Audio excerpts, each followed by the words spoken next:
The Summer Games may be at start, but the tradition of the Olympic truce looks likely to go unfulfilled. In spite of pressure, Syrie sent its biggest delegation for decades, claiming its participants bring with them a message of peace. But as RT's Maria Finoshna reports, despite efforts, these Olympics are failing to stay away from politics.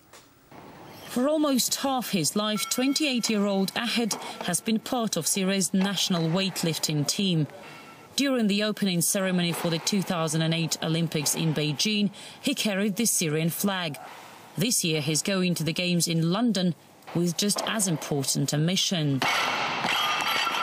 The situation in Syria is better than how some media are trying to show that. We are going to send the message that our country is safe and beautiful and that its people don't want violence. Ahed says his major competitors in London will be from Russia, but the country's true enemies, the athlete claims, are nations backing the rebel forces. It is a very grave situation. It is a murdering regime. Britain, the country that's hosting this year's Games and has been among the most loudly condemning the bloody regime of Bashar al-Assad, calling for tough sanctions, military intervention and the president to step down, seems to turn sport into another battlefield.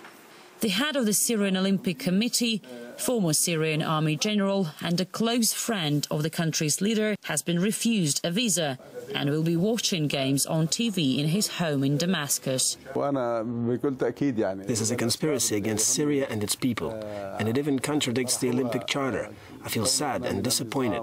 This is part of a pressure package on Syria, psychological pressure. Today, the cycling team will have to double their training. The day before, it was cancelled due to security concerns.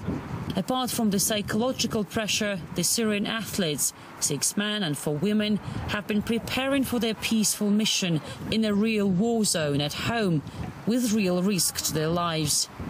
The UN says in 17 months of the revolt, over 10,000 people have been killed, while some opposition sources estimate almost twice that figure.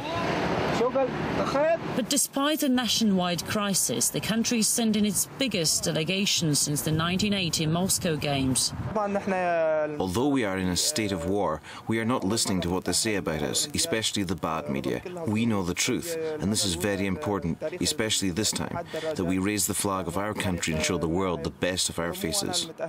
Sport experts say Syria is unlikely to go home with any medals this year, but it seems winning is not the highest prize for the team.